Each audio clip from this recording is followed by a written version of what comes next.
ആ പയ്യന് ഒരു വലിയൊരു കമ്പനിയിൽ IT സെക്ഷനിൽ വർക്ക് ചെയ്യണം.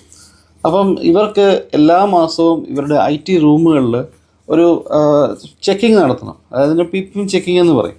അപ്പോൾ ഈ PPM ചെക്കിങ് ചെയ്യാൻ പോകാൻ ചിലപ്പോൾ തന്നെ ആയിരിക്കും പോകുന്നത്, ചിലപ്പോൾ ഗ്രൂപ്പായിട്ട് പോകും. അപ്പോൾ ഇവർക്കൊരു 10, 50, 60 IT റൂമുകളുണ്ട് പല ഭാഗത്തും. വലിയൊരു പ്രോജക്റ്റാണ്.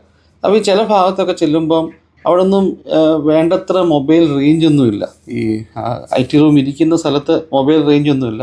പിന്നെ പൊതുവേ IT റൂമുകളിൽ പറഞ്ഞാൽ നല്ല ഭിത്തിയും നല്ല ഡോറും ഒക്കെ ആയതുകൊണ്ട് ചിലപ്പോൾ കുറച്ചുകൂടെ സിഗ്നലിനകത്തോട്ട് ഈ റൂമിനകത്ത് കയറി കഴിഞ്ഞാൽ സിഗ്നൽ കിട്ടാനും ബുദ്ധിമുട്ടാണ്.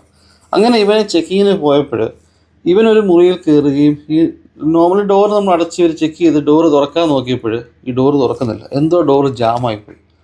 ഇവൻ കുറേ നേരം ട്രൈ ചെയ്തിട്ടും ഡോറ് ജാമായിപ്പോയി. അതൊരു ഒരു പ്രൊജക്റ്റിൻ്റെ ഒരു സൈഡിലുള്ള ഒരു റൂമാണ്. അപ്പോൾ അവിടെ അങ്ങനെ ആ സൈഡിലെങ്കിൽ വലിയതായിട്ട് ആൾക്കാർ വരുമോ, അല്ലെങ്കിൽ ഇവന് കിടന്ന് വിളിച്ചു പോവിയാൽ ആൾക്കാർ കേൾക്കാനൊരു അവസരമോ ഒന്നും ഇല്ല അവിടെ. അപ്പോൾ ഇവൻ്റെ മൊബൈലിലാണെങ്കിൽ റേഞ്ചും ഇല്ല. അപ്പോൾ ഇവനെ എങ്ങനെ തിരിച്ചിറങ്ങും? അപ്പോൾ ഒരു വലിയൊരു കമ്പനിയാണ്. അപ്പം ഈ കമ്പനിയിൽ ഇപ്പം നമുക്കറിയാം 2, 3 പേരോ അല്ല 10 പേര് മാത്രമേ ജോലി ചെയ്യുന്നുണ്ടെങ്കിൽ ഒരാൾ ഡ്യൂട്ടിക്ക് പോയിട്ട് ഡ്യൂട്ടി സമയം കഴിഞ്ഞ് തിരിച്ചു വരുമ്പം ഈ ആൾ വന്നില്ലെങ്കിൽ എന്ത് ചെയ്യും നമ്മൾ സ്വാഭാവികമായിട്ട് അന്വേഷിക്കും. പക്ഷെ ഇതെന്ന് പറഞ്ഞാൽ 3 ഷിഫ്റ്റൊക്കെ ഓടിക്കൊണ്ടിരിക്കുന്ന ഒരു വളരെ വൈഡ് ഏരിയയിലുള്ള ഒരു കമ്പനിയാണ്. അപ്പോൾ പല ആൾക്കാരും ചിലപ്പോൾ ഓരോരോ സ്ഥലത്തൊക്കെ ആയിരിക്കും. ആൾക്കാർ കരുതും ചിലപ്പോൾ അവർ അവിടെ ഉണ്ടായിരിക്കും ഇവിടെ ഉണ്ടായിരിക്കും കരുതി എല്ലാ ഡ്യൂട്ടി കഴിഞ്ഞ് എല്ലാവരും വരുന്നു, എല്ലാവരുടെയും ധൃതി പിടിച്ച് വണ്ടിയെ കയറി പോകുന്നു. പല വഴിക്കായിരിക്കും വണ്ടിയെ പോകുന്നത്, കോമൺ ബസ്സൊക്കെ അല്ലേ. അപ്പോൾ ഈ പയ്യൻ ഇതിനകത്ത് പെട്ടുപോയെന്നുള്ള കാര്യം ആരും അറിഞ്ഞില്ല.